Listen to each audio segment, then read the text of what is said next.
that pretty much goes to everywhere on Earth. And I know what you're thinking now. Is it cold? Because his nipples look a little bit hard. But actually, my nipples are just kind of small, so they're compact. So they always kind of jut out a little bit. Just a little. People of Earth. So anyway, what are we doing here? I'll tell you what we're doing. This is Rig Rundown. Ow! I want to tell you about my rig. So check it out. Glad you took a break from the porno for just a little while on the internet. I know there's a lot of porn on the internet. We're going to start right here. This is my pedal board. Usually it's not way up here on this thing, because that would suck for me to have to stomp like that. That would be almost impossible. And it would be totally inconvenient because the microphone's way over there. Is pedal here. This is attached to the amplifier. If you're a guitar player, you should know that. EVH, what could that possibly mean? Wink, wink. Everybody knows what that means. You play guitar, right? Eddie Van Halen, bruh. One of the greatest heavy metal lead guitar players known to planet Earth. And this thing controls the amp. See the green light? That means it's clean. That means it's blue. What's blue mean? Dirtier than clean. It's a little bit dirtier. Red, what do you think red means? It means stop playing. You've played too many notes.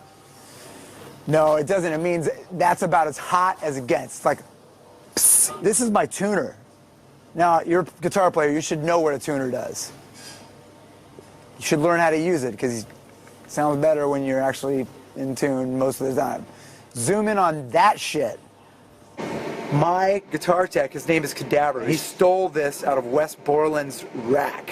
Hopefully, I know Wes Borland's a pretty busy guy, and I hope he doesn't see this, because if he does, he will kick my ass. But he's got great pedals, and my guitar tech stole this out of his rack. It's an analog delay. That means every time I hit a note, I can regenerate maybe 10 to 25 to maybe an infinite amount of notes after that with one note.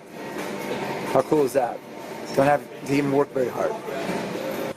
This is my turbo distortion pedal that I actually borrowed from Eric Johnson back in 1982. And not the guitar player Eric Johnson, my friend Eric Johnson. He works at the post office down the street. He's a terrible guitar player. But so he didn't really mind when I took the turbo distortion pedal from him because he wasn't using it. It was mostly just delivering mail. And then this is called pedal power. That doesn't do jack shit, that thing right there. It's a big waste of space. The only thing it does is it keeps everything running, basically.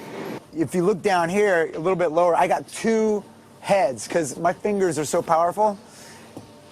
If I play through just one head, it's not really enough to handle. It'll just crap out. The tubes will explode. It gets messy. So I have to run through two heads at once. And I know what you're thinking, only one of them's plugged in. But that's just what it looks like. The other one is plugged in the back. Because if the little kids out there see both heads plugged in, they're gonna steal my shit. This thing right here, I don't have any idea what this does. But that's cool because I don't need to know. Because I rock. When you rock hard enough, some things you just don't need to know. It's like having babies. Like, I know it has something to do with putting your penis in something. I just don't know exactly what happens after that. But it looks cool, and it's got two lights on it. Anyway, I know you're fascinated right now by how sexually attractive I am for a man in his mid-50s. Although that may not be true. There's probably not one girl watching this right now. It's nothing but dudes, huh? You're a dude, aren't you? God, why couldn't you have been born a girl? Well, I guess you could have been, but you wouldn't be watching this right now if you were. Except for you, Mom. I love you. Thanks for buying me these spandex